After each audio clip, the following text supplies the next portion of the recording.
Bismillahirrahmanirrahim. Alhamdulillahirabbil alamin. Nahmaduhu wa nasta'inuhu wa nastahdihi wa nastaghfiruhu wa na'udzubillahi min syururi anfusina wa min sayyiati a'malina. Man yahdihillahu fala mudilla lahu wa man yudlilhu fala hadiya lahu. Nashhadu an la ilaha illallah wa nashhadu anna Muhammadan abduhu wa rasuluh. Allahumma salli ala sayidina Muhammad wa ala alihi wa sahbihi ajma'in. Alhamdulillah, bersyukur pada Allah Subhanahu wa taala, salawat dan salam kita panjatkan kepada baginda Nabi sallallahu alaihi wasallam. Alhamdulillah, pada hari ini kita dapat bersama-sama dalam sesi tadabbur harian, insya-Allah satu hari satu muka surat. Hari ini kita akan bersama-sama di muka surat yang ke-287. 287. Kita bersama-sama hari ini di surah Isra, iaitu ayat yang ke-50 sehingga ayat yang ke-58 insya-Allah. Jadi sebelum daripada kita teruskan lebih panjang lagi sesi ini, saya harap kepada sesiapa yang bersama dengan kita pada pagi ini untuk dapat memberikan feedback, respon terhadap suara dan juga gambar, insya-Allah. Moga-moga Allah Subhanahu wa taala akan mudahkan kita dengan sesi kita pada hari ini. Alhamdulillah, terima kasih banyak-banyak, insya-Allah. Jadi hari ini diharap juga kepada semua dapat membuka mushaf kepada semua yang berada bersama dengan kita pada pagi ini untuk dapat manfaat yang terbaik, insya-Allah, daripada tadabbur kita di muka surat 287, insya-Allah. A'udzubillahi minasyaitonirrajim. Bismillahirrahmanirrahim. Qul kunu hijaratan aw hadida. Qul kunu hijaratan aw hadida aw khalqan mimma yakburu fi sudurikum fasayaquluna man yu'iduna qulil ladzi fatarakum awwala marrah fasayunghiduna ilayka ru'usahum wa yaqulun matahu qul asa an yakuna qariba. Sadaqallahul azim.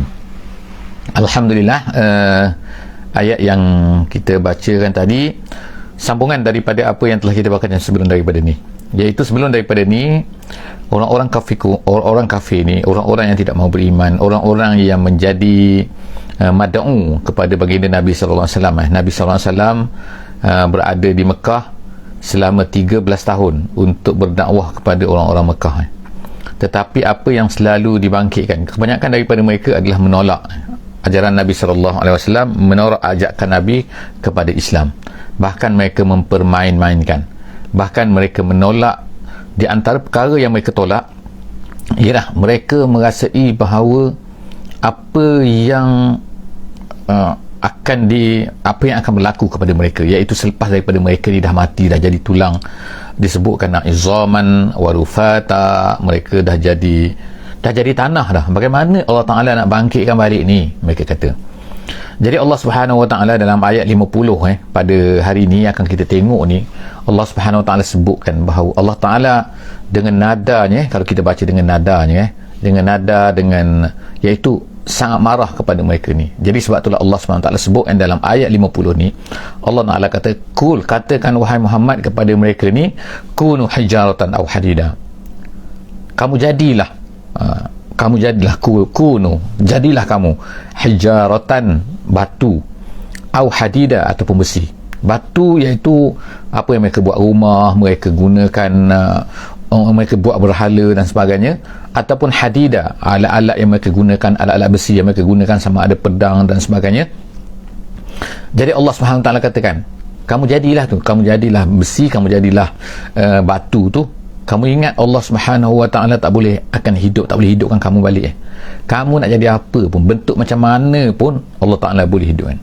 Sebab kalau kita kata, oh manusia ni macam mana Allah Ta'ala nak hidupkan, tengok kan, dah kulit kan, tak boleh nak renewable kata-kata kan.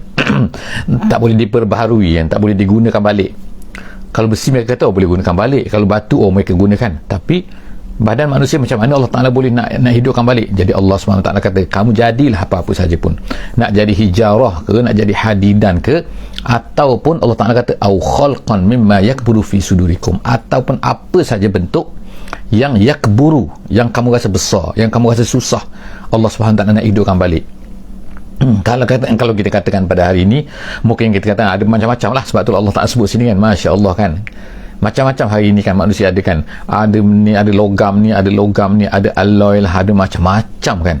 Maknanya kamu fikir saja, kamu ingat Allah Ta'ala tak boleh nak hidupkan kamu balik. Jadi Allah Ta'ala kata fasayaquluna may yu'iduna, nanti mereka akan katalah, siapa yang akan mengembalikan kita? Siapa? Fasayaquluna man yu'iduna, siapa yang akan mengembalikan balik untuk hidup ni? Katakan wahai Muhammad, kul allazi fatarakum awwala marrah, katakan Muhammad, beritahu kepada mereka ni, yang menciptakan kamu, allazi, iaitu Allah Ta'ala, fatarakum, yang menciptakan kamu semua ni, awwala marrah, dulu kamu tak ada. Sekarang ni bagaimana kamu nak ada? Sekarang kamu ada kan? Sekarang kamu ada, dulu kamu tak ada. Jadi apa yang susah sangat? Allah Ta'ala nak ceritakan daripada dah ada, kemudian kamu mati saja, kemudian Allah Ta'ala nak hidupkan balik. Apa yang susah sangat? Sedangkan dulu kamu tak ada pun, Allah Ta'ala boleh hidupkan kamu. Jadi itu Allah Ta'ala beritahu kepada Nabi SAW, jawab pada mereka. Lalu apa keadaan mereka? Allah Ta'ala sebut ni, makna Allah Ta'ala ceritakan apa yang berlaku ni seolah-olah hidup depan mata kita, kita boleh tengok kan. Mereka ni fasayun riduna ilaik ru'usahum, fasayun ridu ni maksudnya geleng-geleng kepala, menggerak-gerakkan kepala mereka kan, ilaika ru'usahum, kepala mereka nak menunjukkan apa? Iaitu keadaan di mana mereka buat macam tu. Mereka buat macam tu, mereka akan kata apa lagi kepada Nabi Muhammad sallallahu alaihi wasallam? Wa yaquluna matahu, kalau kamu kata hidup, Muhammad, soalan macam tu lah kan, mereka kata Muhammad, bila lagi ni kalau macam tu nak berlaku, bila? Matahu, dia kata bila? Jadi Allah Subhanahu wa ta'ala beritahu lagi kepada Nabi Muhammad sallallahu alaihi wasallam, kul asa ayyakuna qariba, tak lama lagi, jaga kamu lah, maknanya gitu kan, tak lama lagi akan berlaku benda-benda ni. Jadi kita boleh tengokkan dalam ayat 50-51 ni, kita boleh fahamkan bagaimana suasana dahsyatnya tekanan mereka ni kepada Nabi Muhammad sallallahu alaihi wasallam. Mereka teruk, mereka asak Nabi sallallahu alaihi wasallam, mereka buat ini, mereka ni ramai kan, dah lah mereka ni dianggap sebagai pembesar-pembesar lah pada masa tu kan, dan ramai pula kan. Jadi betapa dahsyatnya tekanan yang terkena kepada Nabi kita sallallahu alaihi wasallam. Tapi adakah Nabi berhenti daripada dakwahnya? Tidak kan. Jadi inilah yang sepatutnya kita rasa malu kan, kita pada hari ni kan, kita ni tak buat apa pun lagi untuk Islam ni kan, kita tak banyak, kita ni kan mendefend Islam, mempertahankan Islam, mara ke depan untuk kemukakan Islam kan. Tapi Nabi SAW kita tengok kan, suasana dia kan, keadaan tertekan dan sebagainya, terus melawan, dan Allah SWT bantu Nabi kan. Katakan macam ni, katakan ya Muhammad, Allah Ta'ala tetapkan benda ni dalam Quran untuk kita kan, ajar kepada kita juga kan, bagaimana sepatutnya kita ni harus bertindak pada hari ni. Sepatutnya beginilah kita kan, kena pergi, bukannya berundur, mempertahankan, lari, menunjuk, bersembunyi dan sebagainya kan. Itu bukan nak mempertahankan Islam, itu bersembunyi. Sebab itulah Islam kita, kalau kita tengok kan, Islam kita pada hari ni taklah nak mara ke depan, taklah maju, hanyalah cukup-cukup makan lah, kita katakan. Last kali ramai orang Islam hanya untuk menjaga diri saja, menjaga diri sendiri saja kan, beriman dan juga beramal untuk diri sendiri, tapi tak mara ke depan. Jadi bagaimanakah masyarakat atau dunia ni nak kenal Islam? Seterusnya kita tengok ayat yang ke-52. Allah Subhanahu Wa Taala kata yauma yad'ukum. Jadi ini apa ni, Nabi Muhammad sallallahu alaihi wasallam ni berkata kepada mereka, Allah Taala beritahu kepada mereka, kul asa yakuna qariba, tak lama lagi. Macam mana nanti hari tu, nanti awak tahulah. Jadi Allah Ta'ala ceritakan keadaan hari kiamat ni, nanti akan berlaku macam mana. Yauma yad'ukum, nanti pada hari itu, yad'ukum, dia akan menyeru kamu. Siapa menyeru kamu tu? Dalam tafsir kata ialah Israfil.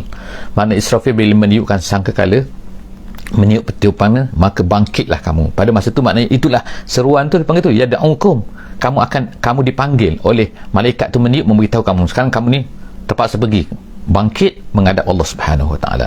Fatastajibuna, Allah Ta'ala kata pada masa tu kamu tak boleh pergi tempat lain dah, kamu terpaksa. Fatastajibuna, pada hari tu kamu akan tastajib, kamu akan pergi menyahut seruan panggilan Israfil tu bihamdihi.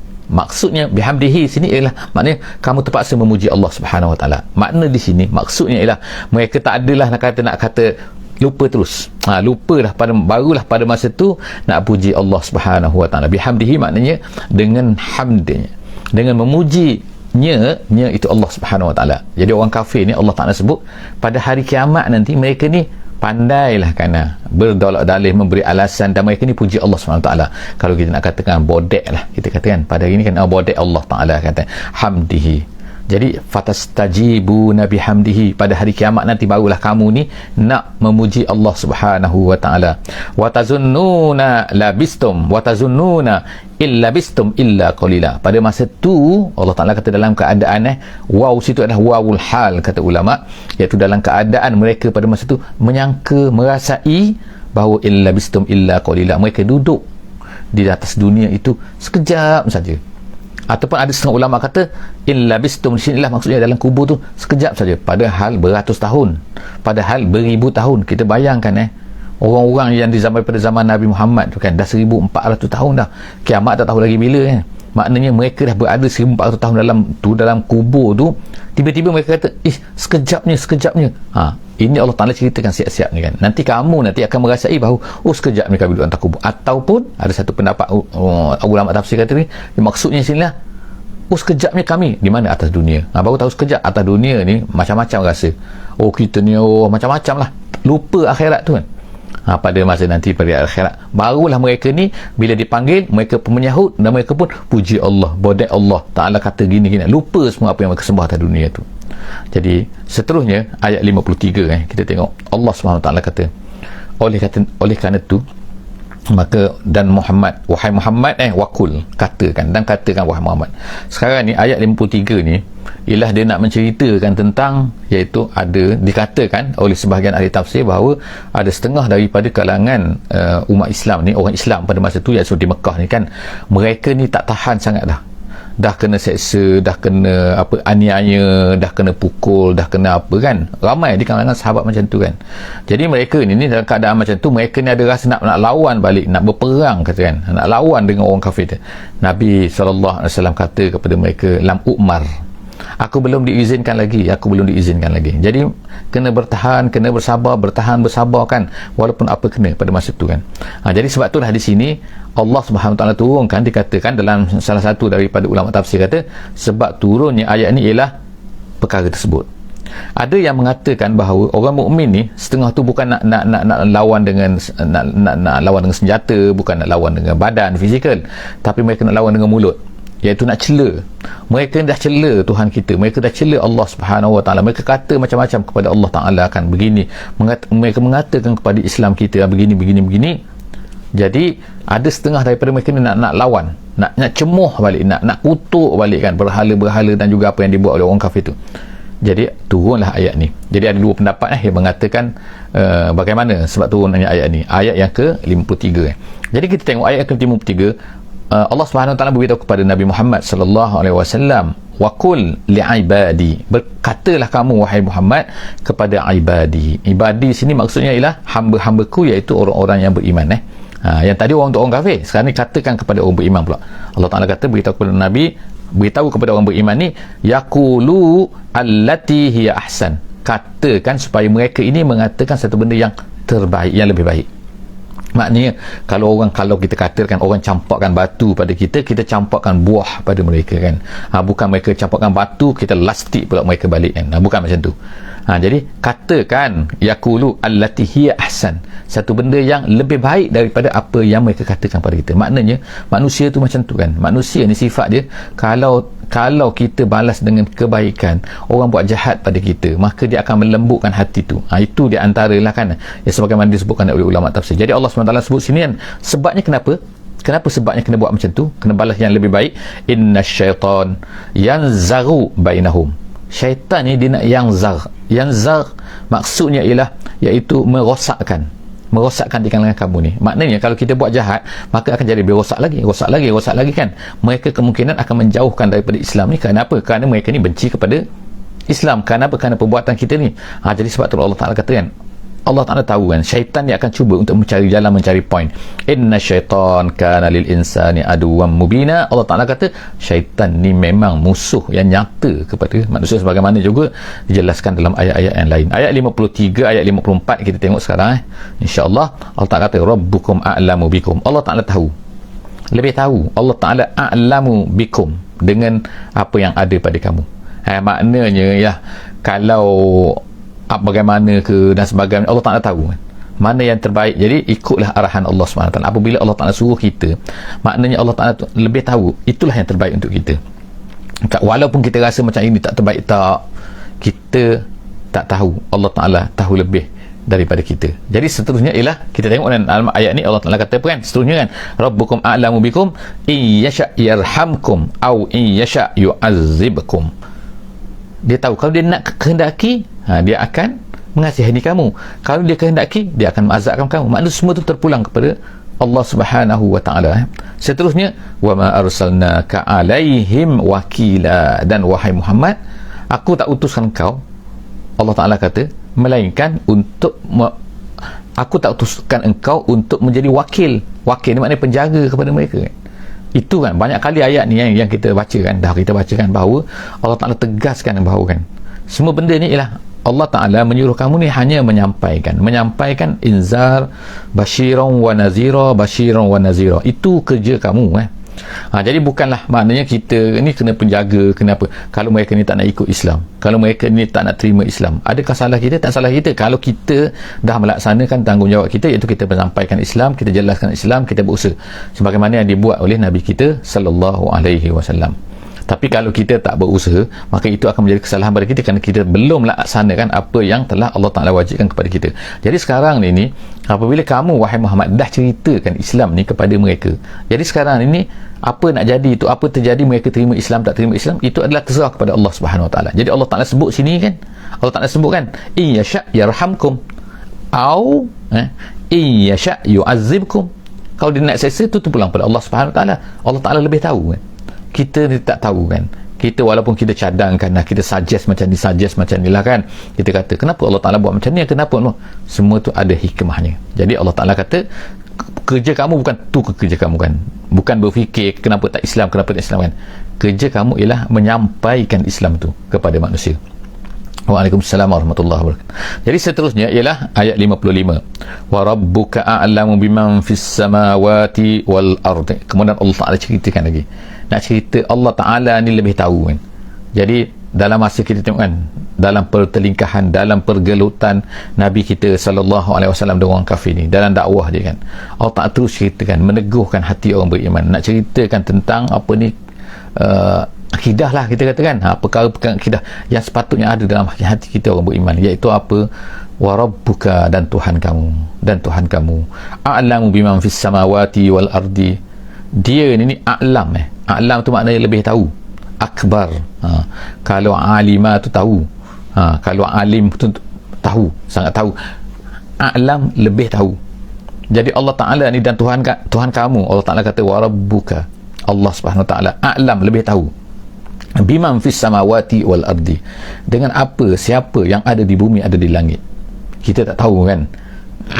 Kita cari corona pun tak jumpa kan, di mana, bagaimana kan. Kita hanya boleh korek hidung, boleh sini swab sana swab sini kan, nak cari dia kan. Tapi bagaimana dia terbang, bagaimana dia pergi ke mana, dia nak pergi lagi kan, kita tak tahu kan. Ada lagi makhluk-makhluk yang lebih dahsyat lagi daripada tu yang kita tak tahu kan.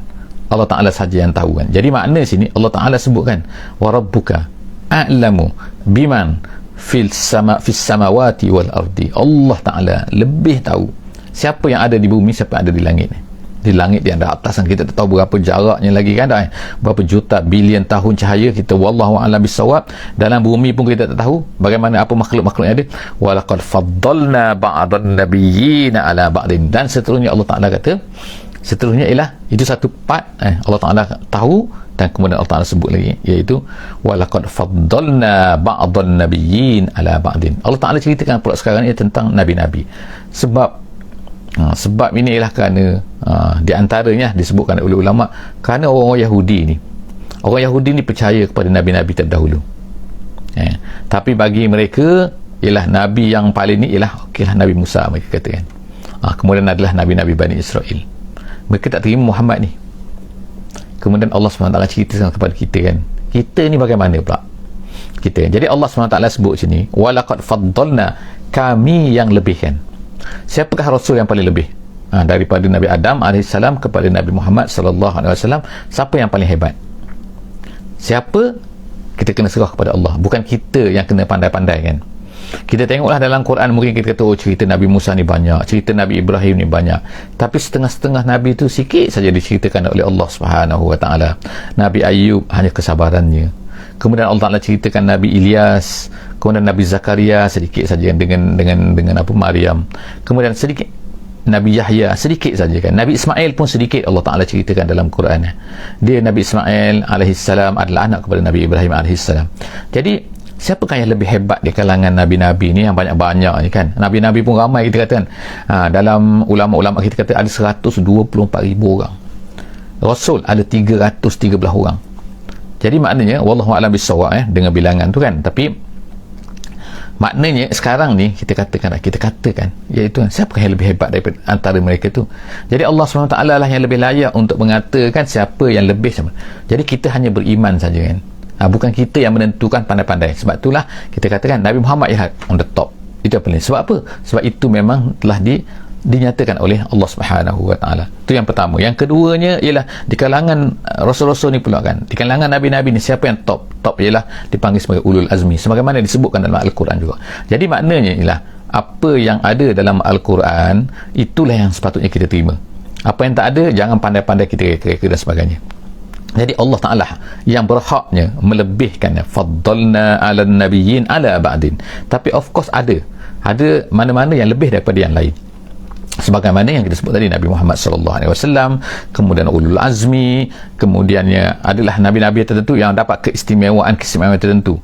Ada yang menjadi kalimullah, ada yang menjadi khalilullah, ada yang nabi-nabi yang begini, nabi yang begini dan sebagainya. Jadi kita tengok sini Allah Subhanahu Wa Ta'ala sebutkan itu adalah Allah Ta'ala memang kan. Kemudian yang berhaklah untuk menentukan kelebihan-kelebihan itu, wa ataina Dawuda zabura, dan kemudian Allah Ta'ala sebut sini kami berikan kepada Daud ini zabur. Kenapa? Ulama tafsir kata kenapa tiba-tiba sebut nama Nabi Daud di sini dan kemudian sebut zabur?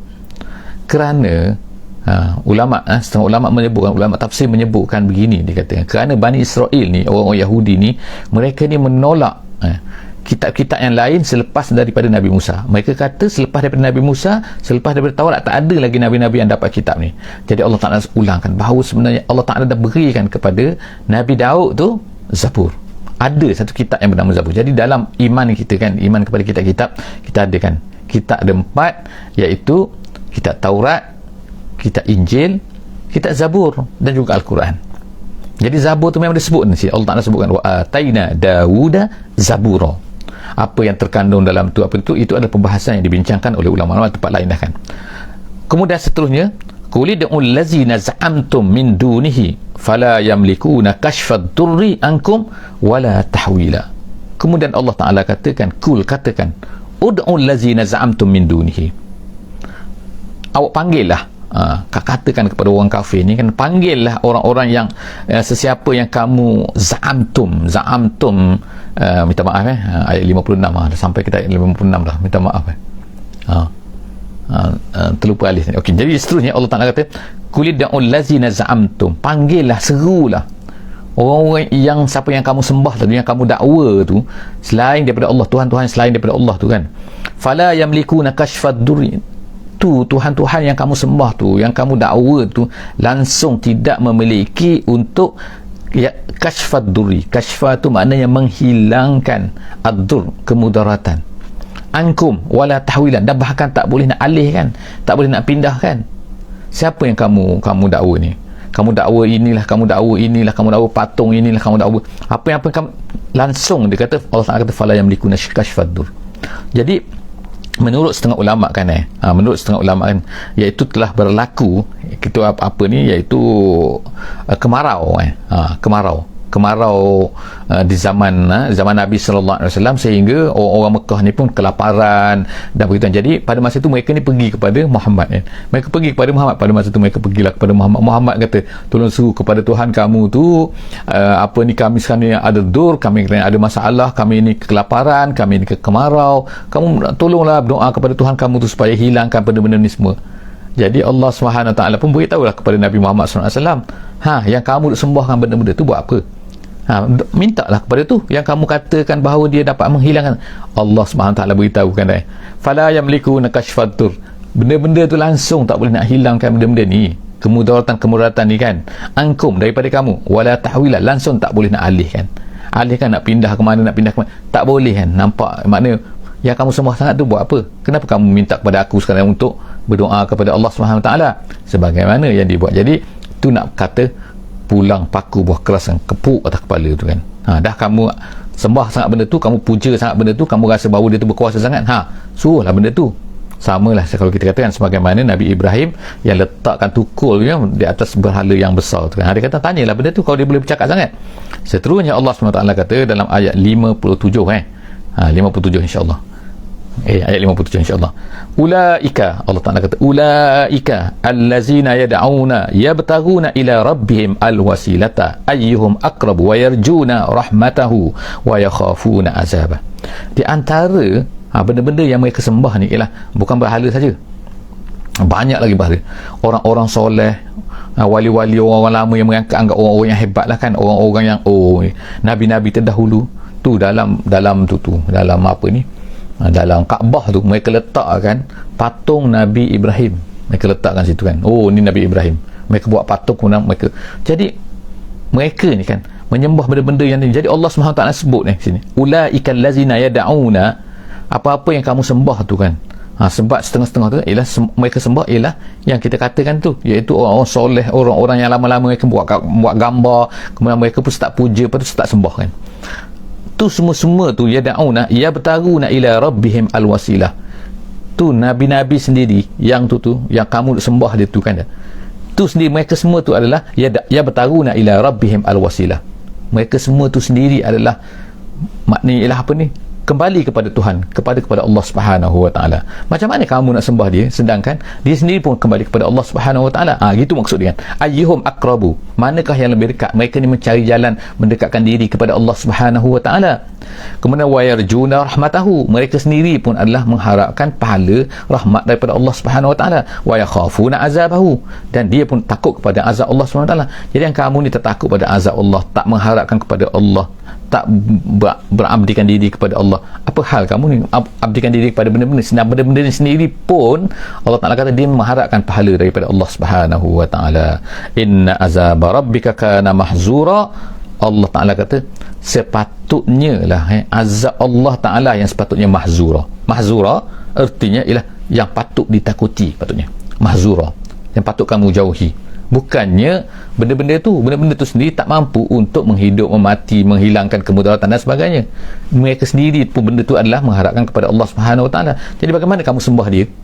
Itu maknanya kita kata kepuk mereka lagi kan, ketuk atas kepala mereka supaya mereka ni berfikir sikit kan. Ayat 58, kita tengok ayat yang terakhir, ayat 58 dalam muka surat 287 kita pada hari ini.